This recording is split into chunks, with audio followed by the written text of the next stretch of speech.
One man. Goodbye. Hello, Heisman. 20, 25, 30, 35, 40, 45, 50, 45. There goes Davis. Oh, my God. Davis is going to run it all the way back. Auburn's going to win the football game. They give it back now to the 30. They're down to the 20. All the band is out on the field. He's going to go into the end zone. Four-man Alabama rush. Got him. Oh, no, they didn't. Oh, my gracious. Yep. How about that?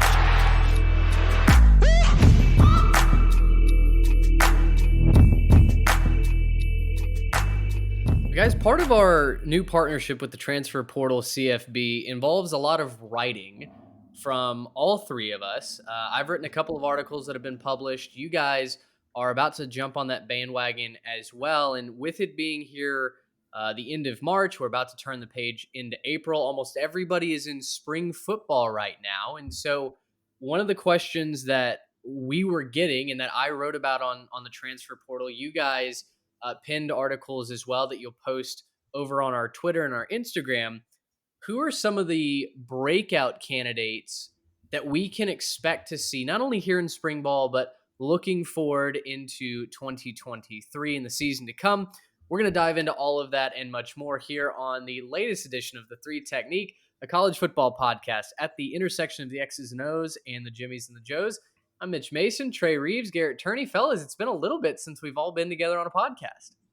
Yeah, it's great to be all back together. I'm very happy to relinquish hosting duties to Mitch, as Mitch just has a way about him of running these things way smoother than I feel like I can. So happy to be over in the passenger seat for this one. Yeah, there's a reason I almost never host, and it's because I am not that guy. The off the take, the off the cuff takes and stuff like that definitely will not lend well towards hosting duties. So, Mitch, we are happy to have you back, captaining the ship once again. We're happy to have you back with us this week. Well, I appreciate that. It's great to be back. Love working with you guys. Don't sell yourself short, though. The episode that you guys did last week is doing really good numbers, not only on the podcast side, but on the YouTube side as well. We were talking about it before we hit the air. The Pac-12 media rights, the chapter 75 in that saga is booming over on the YouTube channel, which is an easy way to direct you guys over there. If you are new to the channel, if you listen to the podcast, maybe only go over and check out our YouTube channel. 3 Tech Pod. You can find us there on our social media as well, Instagram and Twitter. And of course, as I mentioned, we are partnered with the Transfer Portal CFB. You can find our work over on their website as well, the transferportalcfb.com. We'll get into the ad read and a giveaway that we're starting for you guys in just a little bit. But Trey, kind of tee this up. We've all got 2 guys on the offensive side of the ball that we've either written about or just are pegging as breakout candidates for 2023 for their respective teams. And a lot of these guys are yet to emerge, right? They're kind of coming out of the shadows, stepping into their own this season, and could be really big game changers for their teams.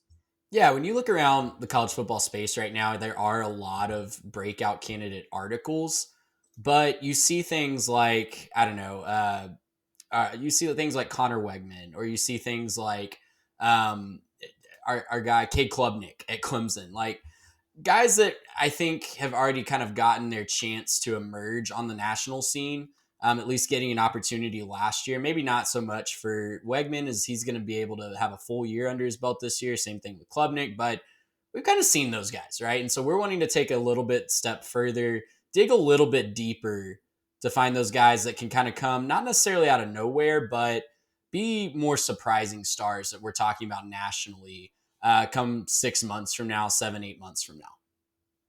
Yeah, and we don't want to just talk about, the new wide receiver at Ohio State, or the new Bama quarterback, or, that senior at Georgia who's going to be a running back who's, he's been buried on the depth chart behind the 17 guys that get carries there. And, he's finally going to be the breakout candidate there. We want to go a little bit off the trail. We want to talk about some programs that you don't hear about all the time. And we want to talk about guys who we think are, really in that position to, and maybe, some of these guys are at bigger programs. We want to talk about guys who really have a chance to become somebody not based on a mold, not based on what other guys have done at that position, but who we really think, hey, these guys have the chance to really break out and make a name of their own.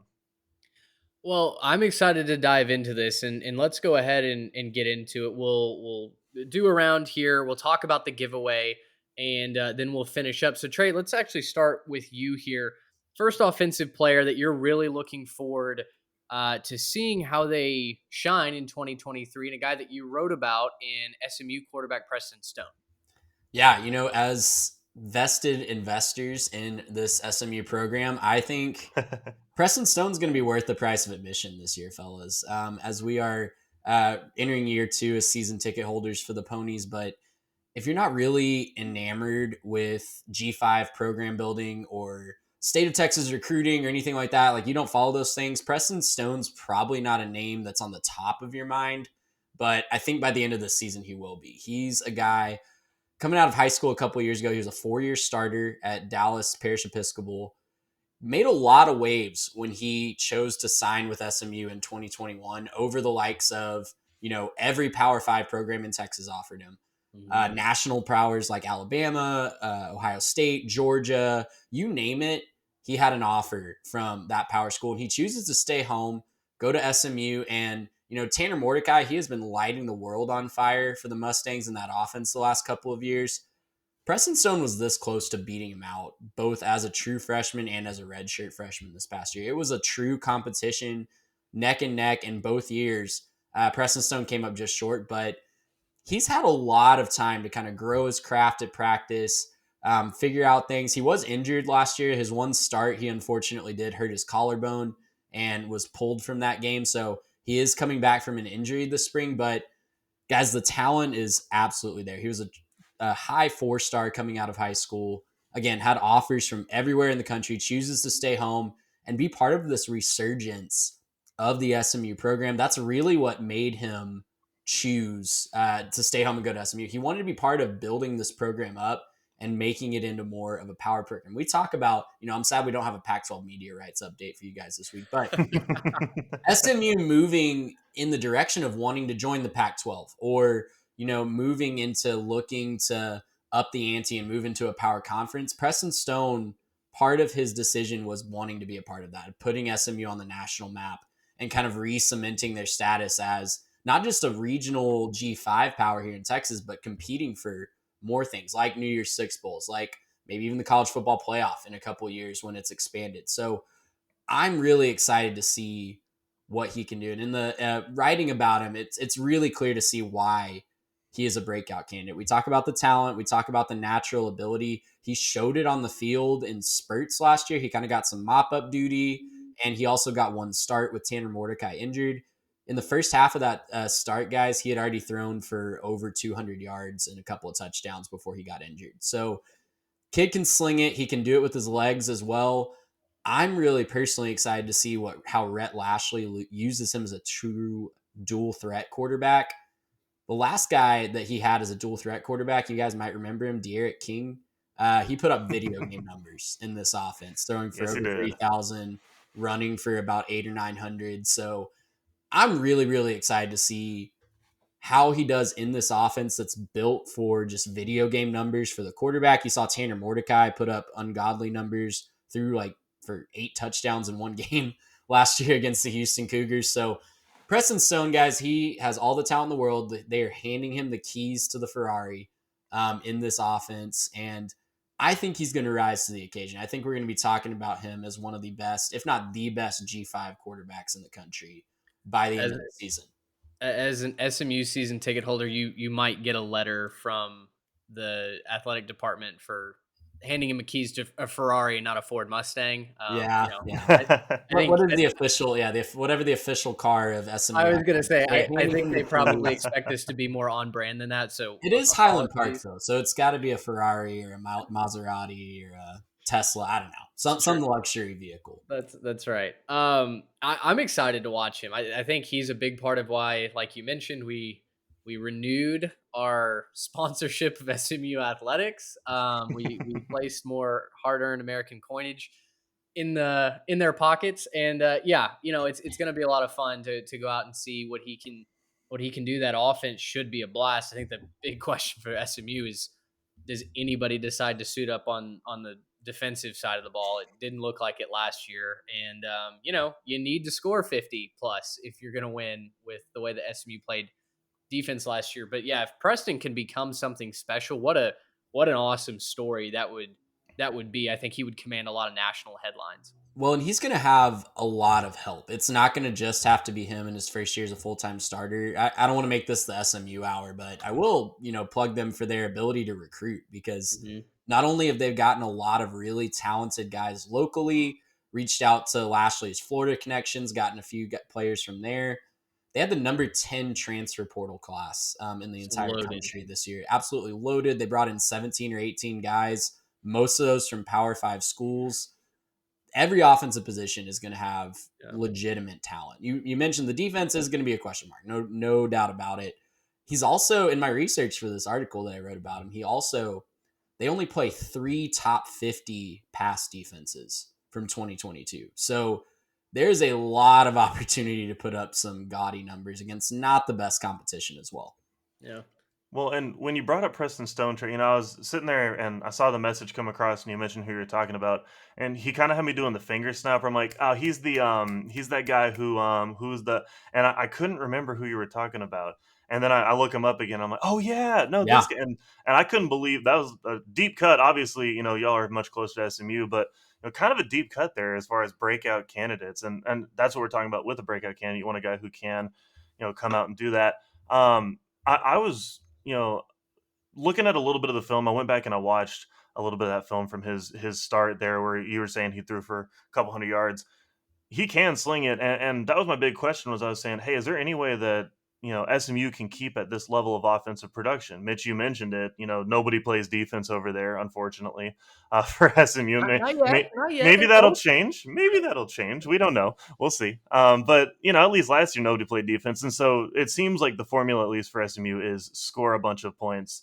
And hope that you can get just enough out of your defense. I was thinking about that, and I was looking at what he has. He certainly has all the tools to keep that going. I'm really curious to see what he can do at keeping his composure over a full schedule. Obviously, maybe not the highest level of competition in high school, and certainly not a poor level of competition, but not the highest level that you maybe expect out of several of these top tier quarterbacks like that. But I think if he's even a top 3, top 5 G5 quarterback, I think that's a huge move in the right direction for SMU, who, you're right, is looking to maybe make a move into the Pac-12 and be a part of that media saga. But again, we're just trying to drop the Pac-12 media rights in everywhere we can, right? Because that's what you guys want to talk about, apparently.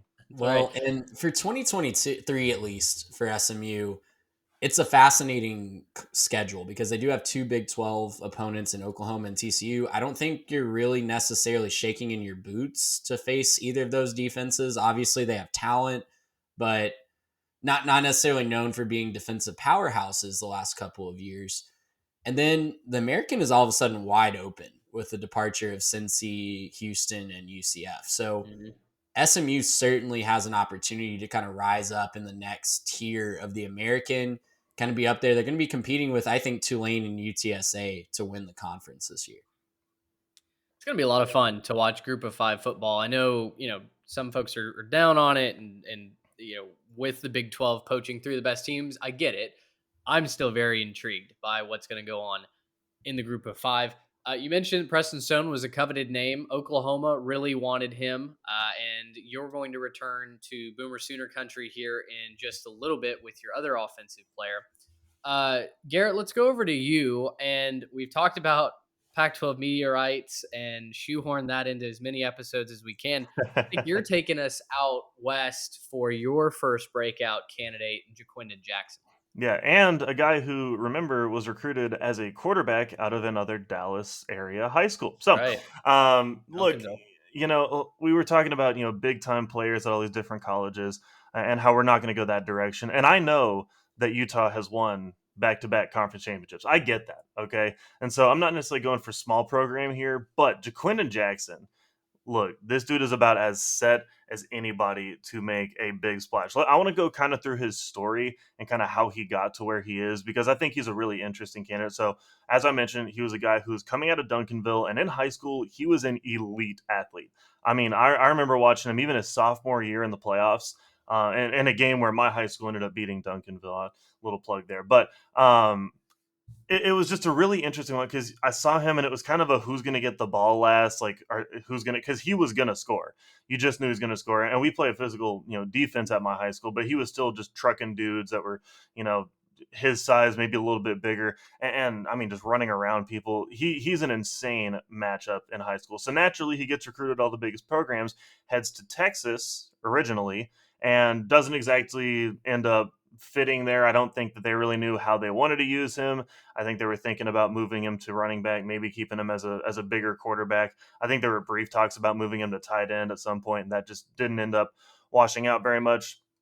And he decides after a stint at Texas doesn't work out, I'm going to transfer to Utah. I'm moving to Salt Lake City. I'm going to head up there. And Kyle Whittingham almost immediately said, no, this kid, he needs to be playing running back. He's the right, kind of athlete, the right size to be just a dominant running back. He's 6'2", he's 229. He's a big dude, and he is crazy, like we said, crazy, freakishly athletic. And he saw the future at the running back position, so he said, go ahead, give it a shot. Now, a couple things that make me really excited about this is, number one, the offensive coordinator stuck around, right? Andy Ludwig stuck around, decided to give it another run in Utah. This was the 11th ranked scoring offense, and they were also the 11th ranked rushing offense in the country. They ended up with, I want to check my notes here, 217 rushing yards per game.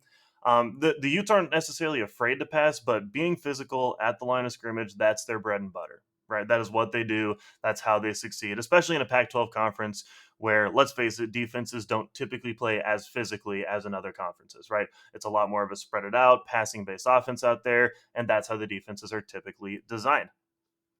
Now Jackson gets the opportunity to start after Tavion Thomas goes to the NFL. He's going to go off and succeed there. But even in some limited opportunities last year, he only had 78 carries. He led the team both in rushing touchdowns with 9 and yards per carry at 6.8.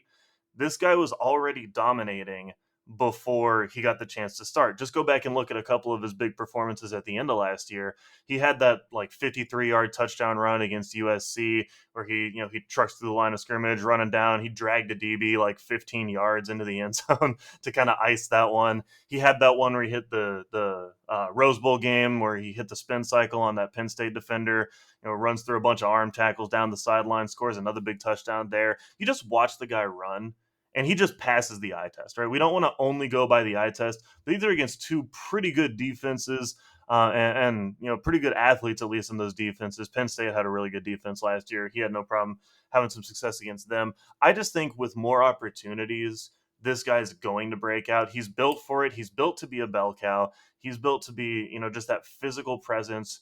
And I think that he's going to have a lot of fun with that. He's also got great pieces around him. Cam Rising coming back. He was extremely effective last year. The offensive line returns a lot. There's a lot of older experience on that line. Even with the guys replacing him, they're upperclassmen. And so a lot of experience, a lot of strength there. A lot of good talent returning on defense as well. They're a defense that ranked 19th in yards per game, 27th in scoring defense. So he's going to be on the field. He's going to have opportunities to touch the football, to do whatever he can with it when he gets it. And I'm just really excited to kind of see where he can go from here. I think that he's the kind of guy that we could be looking up here in a couple of months, into the season. We could be saying, oh, Ja'Quinden Jackson has another highlight reel. He's always interrupting our regular scheduled programming for the CBS, update or whatever. And then he just hits the highlight reel once again, another 70-something yard run against, Arizona or something like that. I'm really excited to see, how he ends up performing this next season, because I think he's going to be a highlight reel type candidate. And with his physicality, I think that he's going to draw a lot of eyes and it could be a household name, come 2023. He's a fun guy to watch, and I think folks really started to understand who he was at the end of last year. So yeah, I think he fits perfectly in what Utah wants to do. I'm really excited to see what he can do in red.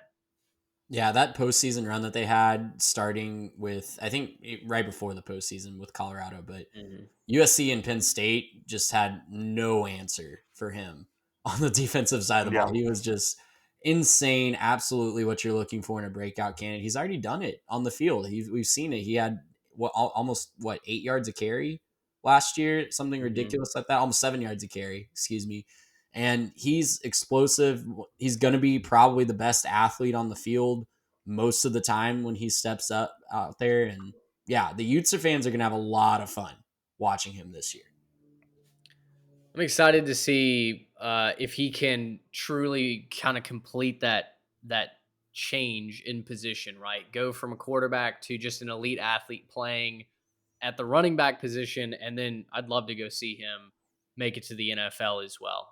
Right. A great kid, good story, like you said, Garrett, and yeah, really, really excited to see what he continues to do in the Pac-12 South. Well, one of the things that I think gives him a huge advantage too is the fact that he was a quarterback, so he understands what defenses are trying to do.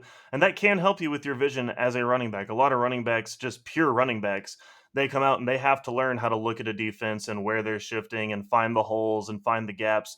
Whereas he's already done things like check and see where the DBs are dropping and who's shifting where with the linebackers. And so that little bit of knowledge I think is going to help him do those things and read defenses. Not that he necessarily has to, because he could just hit the truck stick and see you later to most guys. But no, I'm really excited to see what he can do. Before I get to mine, let's go ahead and give our big shout out to University Traditions. Now, if you're listening on the podcast, you're not going to be able to see this. If you're watching us on YouTube, this is why you watch us on YouTube. I've got a couple of the hats that University Traditions is allowing us to give away. There's a third one as well. It's coming very, very soon. But University Traditions knows that most sports fans are looking for clothing that you can wear everywhere, but also gives a nod to your favorite team and homegrown roots. That passion and inspiration led them to create some of the best looking hats that we at the 3 Tech Pod have ever had the pleasure to wear. So naturally, we teamed up. They've sent us the Auburn collection, they've sent us the Norman collection, Knoxville, College Station as well. We're really excited to continue to wear their hats. In fact, I was in the grocery store the other day. Someone stopped me and said, "Wait, did you go to Tennessee? Like that's a really, really cool hat." And I was just like, "No, they actually just sponsor my podcast." So really, really cool to see, just people that I don't know stopping and asking about the hat. The designs are cool. They're very, very comfortable. Listeners of our podcast can get a 15% discount off their entire order by using code 3TECH15. That's 3TECH15. If you head on over to University Traditions website or search for them on social media, tell them that the 3Tech Pod sent you and grab yourself some of the best looking hats on the market. You'll love their styles and feel the tradition with each new hat you own. The reason I showed you guys a couple of those hats, if you're on the podcast, I held up one, the black and orange rope hat from the Knoxville collection, the red casual fit hat from the Norman collection. We're giving away 3 hats. So if you head on over to our social media at 3TechPod on Instagram and Twitter, we'll show you how to win those hats. You'll basically need to follow our social media accounts, tag a couple of friends, and we'll pick a winner for each of those hats. So let us know which one you would like to be entered into the running for, and maybe you'll win one of the best looking hats that we've ever found. Guys, getting back into our content, for me, I was writing spring questions that Big 12 teams need to answer. I did an SEC article last week, did the Big 12 this week, and for me, when I looked at Kansas State, the big question that kept coming to mind is what on earth do they do without Deuce Vaughn, right? That guy was the heartbeat of the Wildcats for the last 2 years, and now off to the NFL. We're obviously recording this pre-draft, so not sure where Deuce is going to end up going, but I'm sure he's going to have a fun NFL career. That doesn't mean that Chris Kleiman and the boys get to, coast on Deuce's success anymore, right? They've got to go find their next running back. And in that article, which you can find on the Transfer Portal CFB website, I list 3 candidates that Kansas State will likely turn to fill that void. The guy that jumps out in my first breakout candidate, is sophomore running back DJ Giddens. Giddens was the backup last year, and because Vaughn was the superstar, because Vaughn was a human highlight reel waiting to happen, and because of his small stature, everybody loved his story. Giddens really didn't get a lot of run last year, but Guys, a 6'1", 210-pound running back very quietly got almost 6 yards a tote, right? 518 yards, 5.8 yards a carry on the ground. He had 6 touchdowns, so Kansas State actually turned to him quite a few times in short yardage situations, especially around the goal line.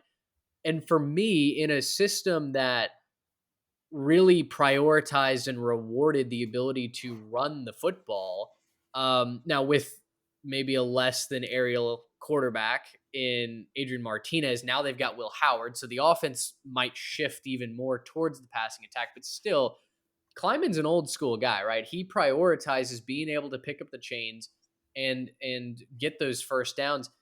Giddens to me is kind of built in a lab for I think what Kansas State wants to do. He's very powerful in his lower half.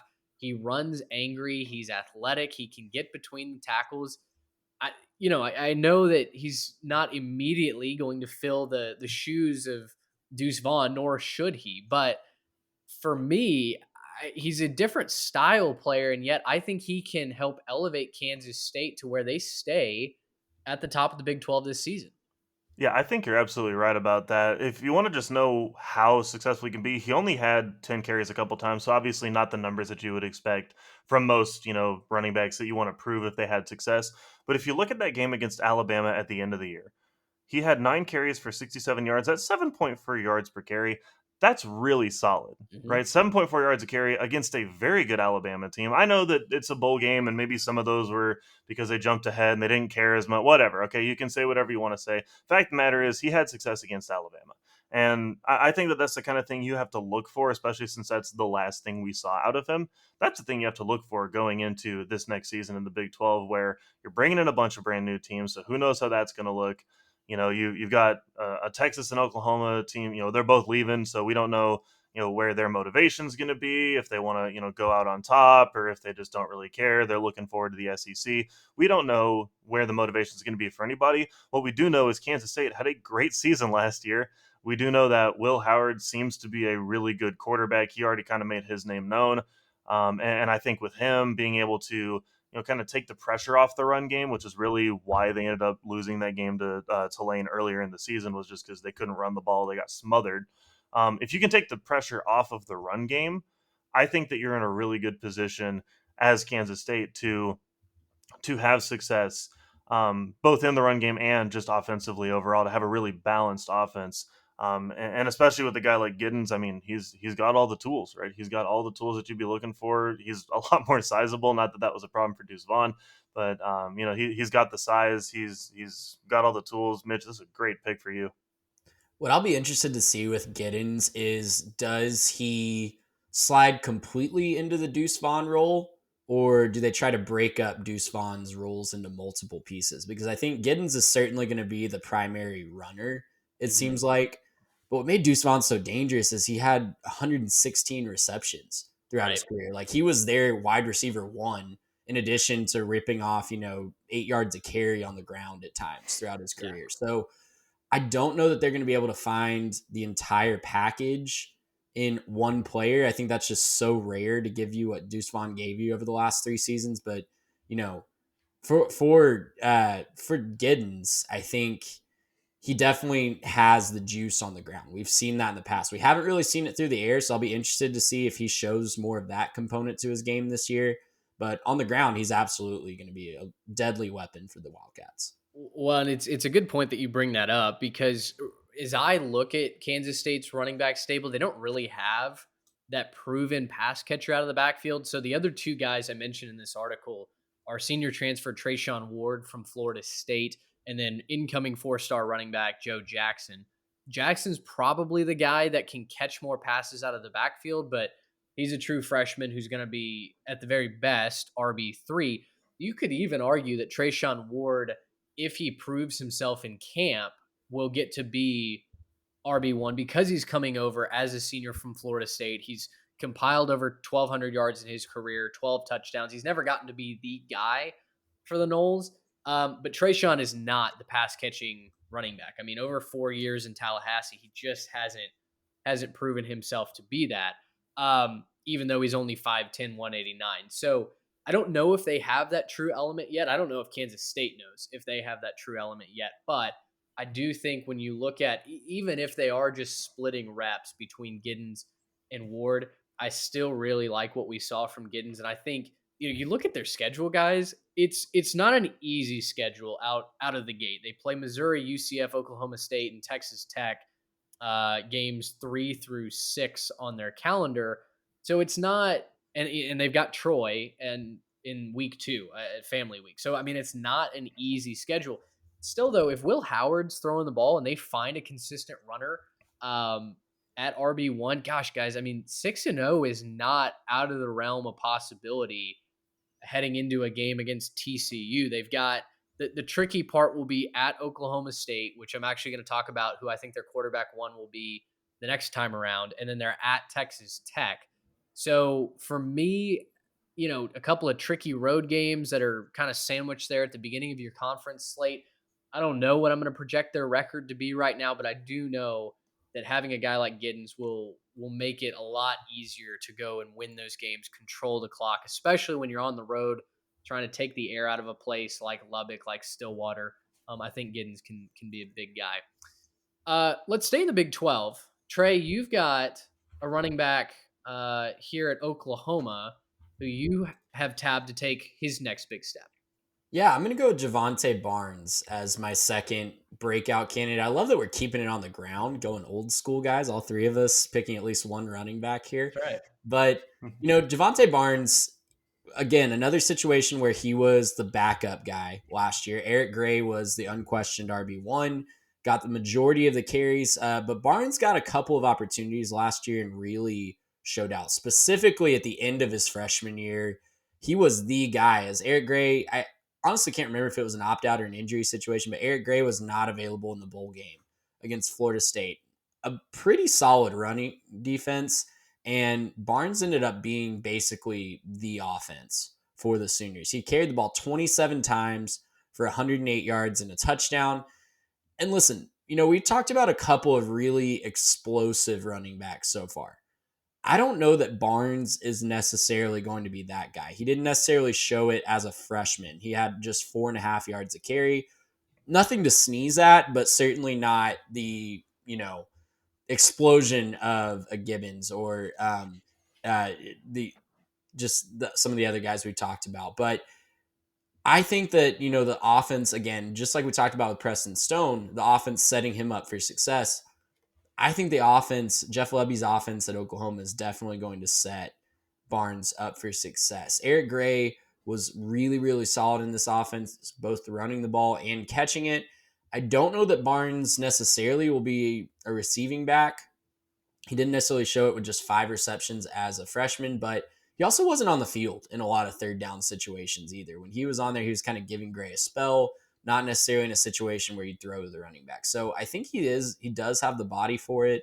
He stands at 6'1", 6 foot even, and just right over 200 pounds. So I think he could make some moves in the passing game, give them another option and dimension to that offense. But I think really it's going to be like an opportunity focused breakout here, because you look at the roster up and down, Barnes, I think, is the clear guy that they're pointing to as the heir apparent to that RB1 role. I think that he's going to have a lot of opportunity to show what he can do this year. Yeah, for me, Oklahoma never really got it going on offense last year. I don't think they ever quite hit their stride. They had great moments, right? They had some moments where the offense was really humming and they looked like the Oklahoma we're used to seeing. But I think the first year under the coach, brand new coaching, a bunch of changes to the scheme, a bunch of different throughout the quarterback year. Injuries, exactly. There's just a lot of things that I think went wrong for Oklahoma last year. So I think the people who are saying that Oklahoma's down need to pump the brakes just a little bit. And I think that you're absolutely right that I think a little bit of offensive success for Oklahoma, I think translates both as success for Barnes and success because of Barnes. I think that he's going to have to be good to kind of get them back to where they want to be. But also, I think just more opportunities and more success on the offensive side overall around him should free some stuff up for him so that he can have more success anyway. So it's kind of another one of those sort of which came first, the chicken or the, which comes first? Is it Javante Barnes being an awesome running back for Oklahoma, or is it Oklahoma being a lot better so that Javante Barnes can be so good? I think that regardless, both will take a big step forward. That's a fantastic pick for you, Trey. Oklahoma would love for Barnes to keep time of possession in their favor Keep last that year. defense off the field. That defense was an eyesore last year. Going back through and culling through stats from last year and seeing Oklahoma and their defense at the bottom of the conference statistically, at the bottom of the nation statistically, in passing yards giving up and rushing yards giving up and quarterback pressures was jarring, right? I mean, because even 2 years ago in Lincoln Riley's last year, they had a guy in Nick Benito who is just tearing quarterbacks up and able to come off the edge. Last year, they were one of the worst teams in getting to the quarterback, and because of that, they gave up the most passing yards in the Big 12 per game and over 273 yards per game. I mean, guys, as bad as the Kansas and West Virginia defenses were, Oklahoma was even worse. So I'm sure that they would love for Javonte to help them out just a little bit. We'll see what the Sooners end up doing this year. I mean, they need a massive overhaul on that defensive side if they want to improve. Garrett, you've got a guy who's not a stranger to anybody. He burst onto the scene as a true freshman last year. Tell us about Evan Stewart, why he's going to crank it up to that next level this year. Yeah, guys. I mean, Evan Stewart, look, when you talk about wide receivers having tools, this is another one where he just has all the tools, right? We can talk about him being a freaky athlete. We can talk about him having the speed, being able to burn you down the field. The route running is surprisingly great from a guy coming out of high school. But guys, I want to talk more about this guy's story in terms of a breakout candidate, because I think that the reason I pick him as a breakout candidate has way more to do about where he's come from than necessarily kind of that first year success. So just to run the numbers on his first year, he had 53 catches for 649 yards. That's 12.2 yards per catch. Great numbers for a receiver. Most of that did come against Alabama and Florida.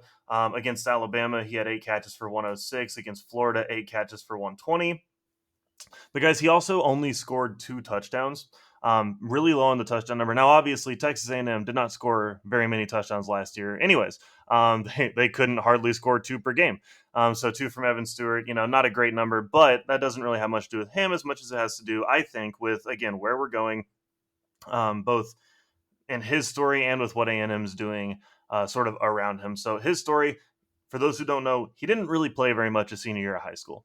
Right, didn't play very much. Not a lot of consistency there. When you're not doing that well, when you're not playing at that level for very long, it can kind of take that competitive edge away. We've seen guys lose a senior year of high school and really struggle to get in as a freshman. He played just fine as a freshman, but these are given a couple different factors at A&M. Number one, the quarterback situation at A&M last year was a nightmare. Right, they filtered between 3 different guys. Didn't seem like they knew who they wanted. They start the year with Haynes King, who now is transferred to Georgia Tech. They move on then to Max Johnson, who he was fine. He was sort of serviceable, very much a bus driver type quarterback, at least with his couple games he played at A&M. Then he experiences an injury. They go back to Haynes for the Alabama game. He gets hurt in that game. So then they go back to Connor Wigman as their third option for the year. He plays just fine in his first couple games. Then they have a game where half the team gets the flu against Florida, so they're back to Haynes, who I don't think was completely healthy when they played that game, and then back to Connor one more time to finish the season after he loses the flu. So if you're looking at that, that's not a consistent situation for any type of wide receiver, nonetheless a true freshman who didn't really play that much his senior year of high school. Combine that with the fact that now you're bringing in a brand new offensive coordinator in Bobby Petrino, who had plenty of success in his past. A lot of people very excited to see what he could do. And excited to see, apparently based on this last week's news articles, excited to see if he's going to actually call the plays. And that's a whole other thing that we could hash out, but it's probably not worth our times. And then if you combine that with what I think will be better receiver talent around him, getting Ainias Smith back, and then getting to pair him with the Moose Muhammad, I think that'll pull some coverage away from him. He did tend to be the ISO guy, so he would be the singular guy on one side of the formation that ended up getting a lot of safety help and people shading his direction to kind of smush him toward the sidelines. I think being able to pull some of that away from him is going to be a massive benefit to him, should help quarterbacks look his way a little bit more frequently. And look, I just don't think a sophomore slump is in the works for him. A lot of people say, okay, you had a decent freshman year, sophomore slump. I think for him, the issue there is you're going to get one more year in the weight room. The issue that you had was that you didn't have consistency, nothing close to consistency for the last couple of years of your life. Now you're going to get a full off season with one quarterback who you know is going to be throwing you passes next year, and a new offense where, and another thing that Bobby Petrino doesn't get enough credit for, Bobby Petrino uses his playmakers. Whether you like him or not, and this might be a fatal flaw for him, he forces the ball to his playmakers. If you're the guy, he's going to throw the ball at you 10 to 15 times a game, whether you're double covered or triple covered. And that'll be the one read that you can make on that whole play. And so, for better or worse, I think Evan Stewart is that guy in the A&M offense. I think he's going to have a great year in a resurgent A&M offense. Now, how good, how resurgent, we'll have to wait and see. But I do think that there are brighter days ahead for both Evan Stewart and the Aggies. If I put the over-under at 950 receiving yards for Evan Stewart, what would you guys take? I would take the over. I actually think he's going to be that type of guy. I think he will focus. Now, the only reason you could see under, I think, is if they force the ball more to guys like Ainias Smith and Moose instead of him. Yeah. I just don't think that you're going to be able to keep him from getting his. I think you're going to see a lot more of the, oh, and there he goes. He's wide open 10 yards past the safety. I think you're going to see a lot more of that this year at Evan Stewart, where he's just going to kind of, compile those yards out of, big chunk plays, as well as some little things. I mean, guys, if you guys look back and look at the Alabama game, him jumping over Alabama DBs who are currently projected to go in the first 15 picks. I mean, come on, these guys are really talented. Evan Stewart's extremely talented. I think with a better situation, which clearly we're getting a better situation, 950 seems like an easy bar to hit. I would take the under for two reasons. Yeah, one, A&M has several veteran pass catchers. We didn't even mention the tight end room. Donovan Green leading one of the best tight end rooms in the country. He's solid. The other part of it is, guys, A&M's got to do it first, right? Before I'm going to say that Evan Stewart gets to 1,000 receiving yards, I need to see it. And yeah, the play calling, listen, people are gonna make headlines out of that. The whole media controversy that spun up over Jimbo's press conference and his defensive answer, that was before spring practice even started. So the media, truly is making up headlines just to make up headlines. Petrino builds an offense around his playmakers. Jimbo built it around his quarterback, and for a team that desperately needs to embrace the downfield passing attack, the explosive nature that you can get from a guy like Ainias Smith underneath, I think this is a godsend for Texas A&M. Petrino does not have a system that he forces his players into. He builds that system around the players, and I think that's what's been sorely missing these last two seasons in College Station. So I'll say under. Obviously, I would love to see the over, not only as an A&M fan, but as a college football fan, because those wide receivers that just go gangbusters are so much fun to watch, right? I mean, think about how much we enjoyed watching Jalen Hyatt, who, did it by running 2 routes, but he got open every time, right? So give me more of that. I'd love to see East Stu cook a little bit this year. What's fascinating is in the entire SEC last year, there were only 3 receivers that beat that 950-yard mark. So just a crazy talented defensive league, obviously, but the guys that are the guy are just becoming more and more rare. Not saying that Evan Stewart can't do that. He was 16th in the conference as a freshman, had a really solid freshman season. I think he will be the basically wide receiver 1, but yeah, it's a tough line to hit. I don't know what I would take on the over-under. I'd probably lean under. See, if you're asking me, and again, you came here for hot takes. If you're asking me, will Evan Stewart be a top 3 receiver in the SEC next year? I'm going to say yes. I think he's that guy. I think he's that talented. I'm going to say yes. I think that's a thing. I mean, especially for including, postseason. Yes, I would include that. Yes, he's going to hit 950. Now, Mitch, you said 1,000. He could hit 951, but I'm not going to go with 1,000. Hey. Come on, 1,000's a little aggressive there, Mitch.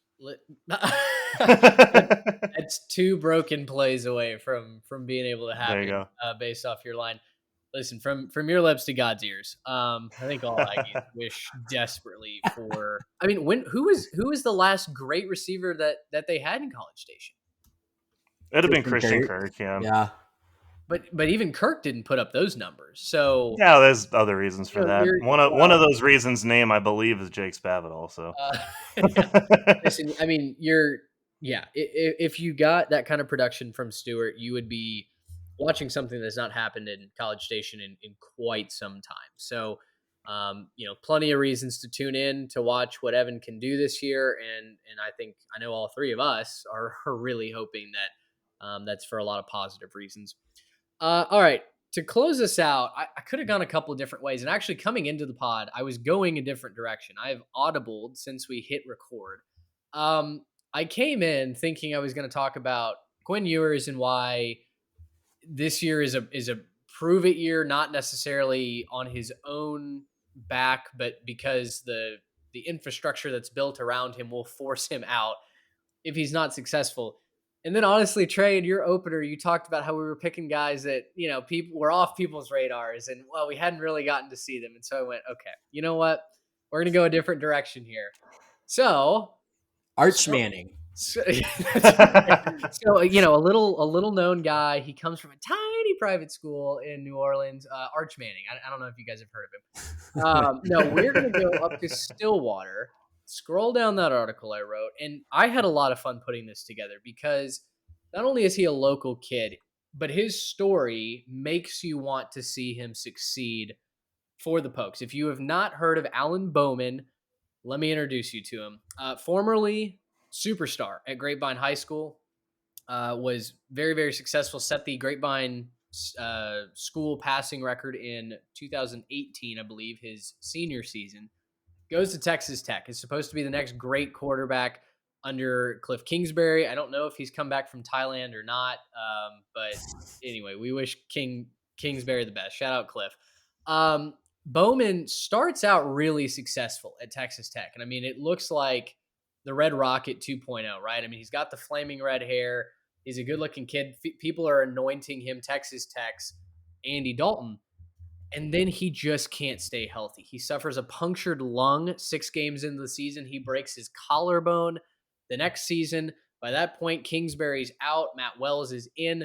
Now they're running an entirely different offense. Now we've gone away from the air raid. I don't know what we're doing under Matt Wells, but it's not winning football. So he transfers out. He goes to Michigan. Again, I don't really know why he went to Michigan, considering at that time, Cade McNamara was the starter. You have 5-star all-world talent, J.J. McCarthy on board as well.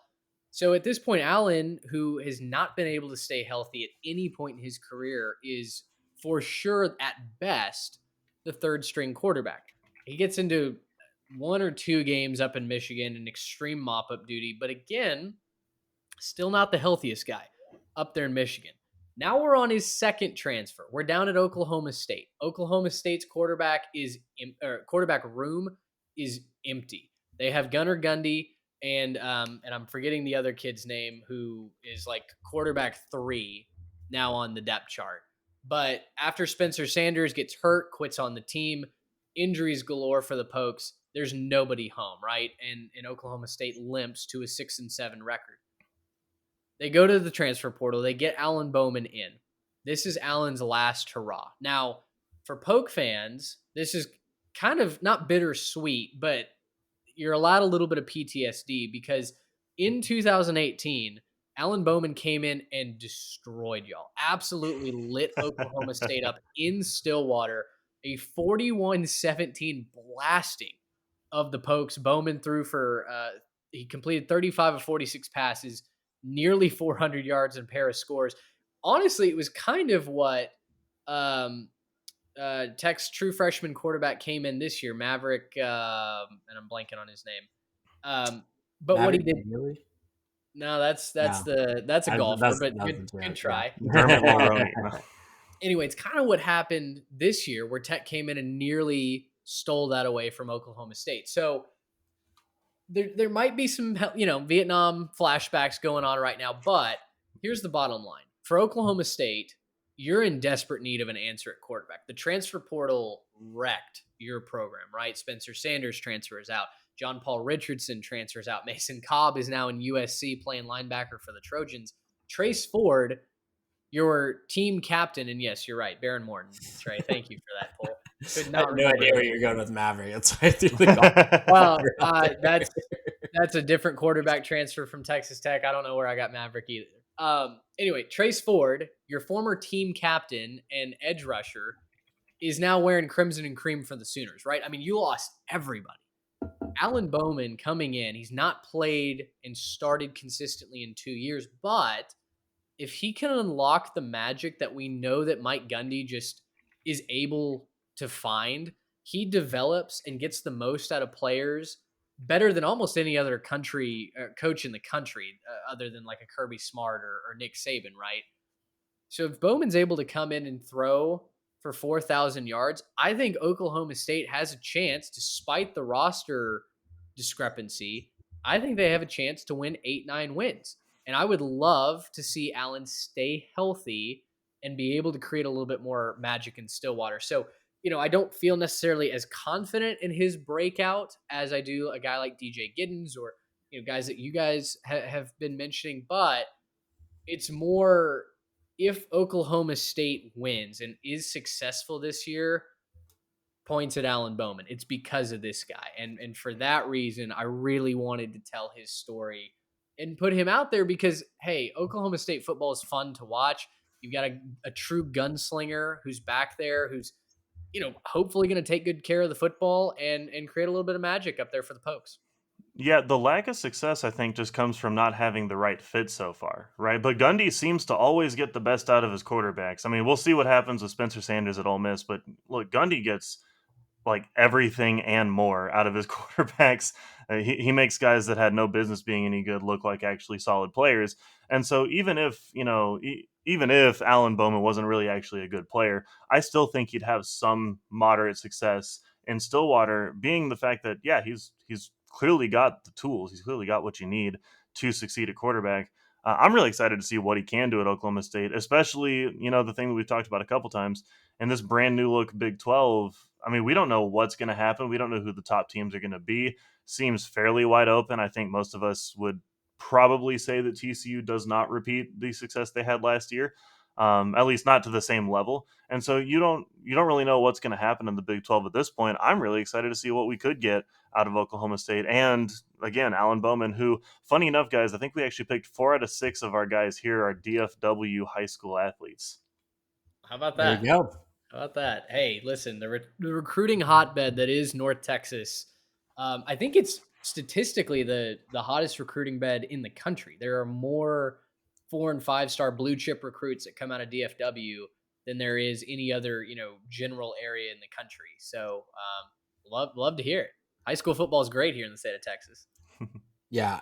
And on Alan Bowman too, I would love to see him make a comeback just because I feel like so much of his potential was robbed from him from just injury after injury after injury, like you highlighted. His time at Tech, every single year, I think he would have made this breakout candidate list because he burst onto the scene as a freshman at Tech and had put up a ton of numbers and just could not stay healthy to save his life. So he has the talent, he has the experience in this conference, and I'm excited to see if he still has that magic, like you said, Mitch. I think if anybody's going to get it out of him, it's going to be Mike Gundy. Well, and not little injuries either, right? I mean, a punctured lung. It's gruesome. Mm-hmm. Yeah. The broken collarbone, he got up and you immediately knew, oh, that's it. He's done. So, it hasn't been kind of nickels and dimes and tweaks and strains, which make me feel like, okay, we can put a complete season together, right? We can stay healthy. Honestly, you just kind of need the ball to bounce your way. And so far, since he was a superstar in high school, he's had spurts where he was just magical, and then it's derailed by an injury. So, certainly wishing the best for Allen this season. Football is just a little bit more fun, I think, when Oklahoma State is plucky, which is most years, right? I mean, Gundy is a wizard at getting to 10 wins despite the odds. So, really, really hoping that he can do that, and we have fun highlights coming out of Stillwater basically every weekend. But guys, I think that's going to do it for this episode. Definitely let us know what you guys thought of our list. Who would you have picked to put on this breakout list? We did offensive candidates this week. We'll talk about defensive candidates in the next episode as well. And this is not an exhaustive list, so we'll keep throwing guys in as we continue to move along in the off season. Of course, head on over to our social media at 3TechPod on Instagram and on Twitter. You'll see this episode uploaded. You'll see all the coverage that we're doing for the NFL draft, for the college football offseason. You'll also find our University Traditions hat giveaway over there. So we would certainly encourage you to take a look at that. And of course, if you're new, haven't subscribed to the YouTube channel, aren't following over on Spotify, on Apple, please do so. It's free, helps us tremendously, and just keeps encouraging us to grow the podcast, create more content for you guys as well. For Trey Reeves, Garrett Turney, I'm Mitch Mason. Thanks so much for listening. Until next time, so long, everybody. Gracious him. How about